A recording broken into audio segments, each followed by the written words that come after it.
विश्व को शांति का संदेश देने वाले महाकारुणिक तथागत भगवान बुद्ध एवं भारत देश में दोबारा फिर से भगवान बुद्ध के सद्धर्म को वापस लेकर के आने वाले परम पूज्य बोधिसत्व डॉक्टर बाबा साहब अम्बेडकर, इनको मेरा कोटि कोटि नमन है। आप सभी श्रद्धावंत उपासक एवं उपासिका को मेरा मैत्रीपूर्ण जय भी। आज हम जातक कथा में देखेंगे स्वर्ण रंग का हिरण। एक राज्य के जंगल में करीब 500 हिरण रहा करते थे। वहां एक जो हिरण था वो सोने का रंग का था, आकार प्रकार में सभी हिरणों से बड़ा था और सबसे सुंदर भी दिखता था। उस राज्य का जो राजा था उसको हिरण खाने का बड़ा शौक था, हिरण को रोज शिकार करके खाने का शौक था। तो क्या करता, रोज अपने सैनिकों से कहता और शिकार करने के लिए हिरण को मार के लेके आता और एक एक खाता। इस प्रकार से उसके जो राज्य के लोग थे परेशान हो गए।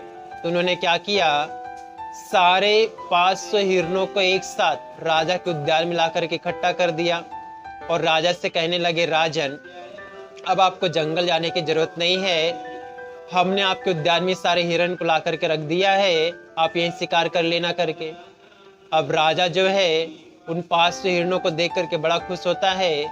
उसमें से जो सोने का रंग का हिरण होता है देख करके और भी खुश होता है और उसे अभय दान देता है, मतलब उसे नहीं मारूंगा ऐसा कहता है, बाकी सबको मारूंगा शिकार करूंगा ऐसा कहने लगता है। तो रोज आता, एक हिरण के शिकार के लिए तीर चढ़ाता तो सारे हिरण बेचारे अपने प्राण बचाने के लिए भागते, दौड़ भाग करते। इस प्रकार से एक हिरण को तो राजा मारता मगर बाकी दौड़ते भागते अपनी प्राण बचाते हुए घायल हो जाते थे।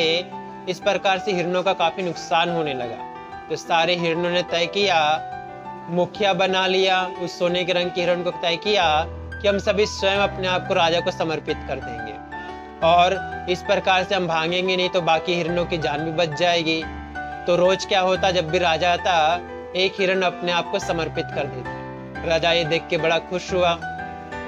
एक बार क्या हुआ, एक हिरनी जो थी वो गर्भवती थी, अब उसकी जाने की बारी थी, मगर जाने से पहले स्वर्ण रंग की हिरण से कहती है कि ये हिरण राजा, मैं अगर जाऊंगी तो मेरे साथ साथ मेरे पुत्र की भी मृत्यु हो जाएगी, अगर ये बचा रहेगा तो हम दोनों बारी बारी 2 बार जा सकेंगे। तो कहता ठीक है, मैं तुम्हें बचाने का उपाय करता हूँ करके और स्वयं को प्रस्तुत करने के लिए कहता है। और जब राजा आता तो सोने के रंग का हिरण स्वयं वहां चले जाता है। तो राजा कहता है, मैंने तुम्हें अभय दान दिया था, मैंने तुम्हें नहीं मारूंगा कहा था, तुम क्यों आए हो?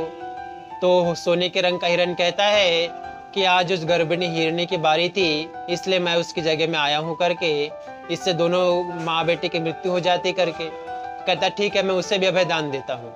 तो कहता है फिर बाकी जो हिरण है उनको भी अभय दान देता हूँ और बाकी फिर जंगल में रहने वाले बाहर के जो हिरण और 4 पैर वाले जो प्राणी हैं उन्हें भी अभय दान देता हूँ और बाकी जो पक्षी है उन्हें भी दान देता हूँ, बाकी और भी जो पशु पक्षियाँ हैं उन्हें भी दान देता हूँ। इस प्रकार से सोने का रंग का हिरण था उसने राजा को शील और सदाचार में प्रतिष्ठित कर दिया और निर्दोष प्राणियों की हत्या से उसको रोक दिया और उसको पंचशील में प्रतिष्ठित करके एक शीलवान, सदाचारी और अच्छा राजा बना दिया। इस प्रकार से वो राजा हमेशा सोने के रंग की हिरण का कृतज्ञ बना रहा और अपने राज्य में पंचशीलों का पालन करते रहा और अच्छी प्रकार से जीवन का निर्वाह करने लगा। भवतु सब मंगलं रक्षन्तु सब देवता सब बुद्धानुभावेन सदा शुद्धि भवन्तु ते। भवतु सब मंगलं रक्षन्तु सब देवता सब धम्मानुभावेन सदा शुद्धि भवन्तु ते। भवतु सब मंगलं रक्षन्तु सब देवता सब संघानुभावेन सदा शुद्धि भवन्तु ते। साधु साधु साधु।